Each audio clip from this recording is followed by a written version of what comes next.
이 질문을 굳이 제가 사실은 그 겪은 사람이잖아요. 예. 어쨌든 저는 공식적으로 계약을 해서 제 작품을 지킬 박사는 하이드시라는 작품을 드라마 제작사에 넘겨줬던 그런 사람인데 또 같은 시기에 아이디어가 비슷했던 작품이 나왔던 그걸 제가 겪었던 사람이라서 근데 실제로 제가 그때 당시에 그 일을 겪으면서 법률적으로 전문가들을 통해서 이야기를 했지만 아이디어 도용이 표절로 인정받는 경우는 판례가 없는 상황이어서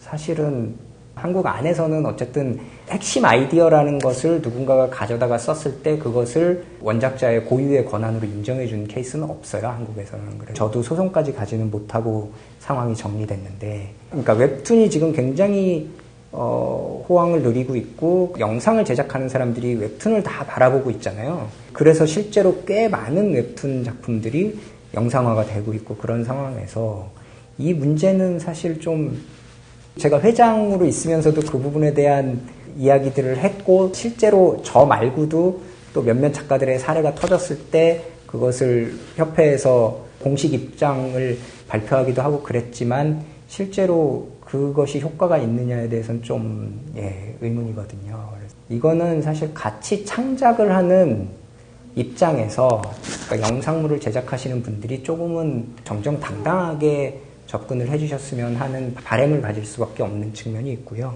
그리고 이제 조금 방향을 다르게 꺾어서 조금 얘기를 하자면 과거에 제가 90년대 작품들을 할 때는 독자들이 단행본을 사줌으로써 그 작품이 상업적으로 인정을 받았다면 지금은 작품이 나와서 그것이 영상이 되어야 상업적으로 인정을 받는 그런 시장이 돼버린 것 같은 그 모습은 사실은 약간은 우려스럽긴 해요. 그러니까 작가가 본인의 어떤 고유의 가지고 있는 색깔을 놓고 영상화를 염두에 둔 작품을 하게 되는 상황들, 뭐 그런 것들도 있거든요, 실제로. 그러니까 그런 부분들은 우리가 조금 더 생각들을 조금 정리하고 접근할 필요는 있지 않나.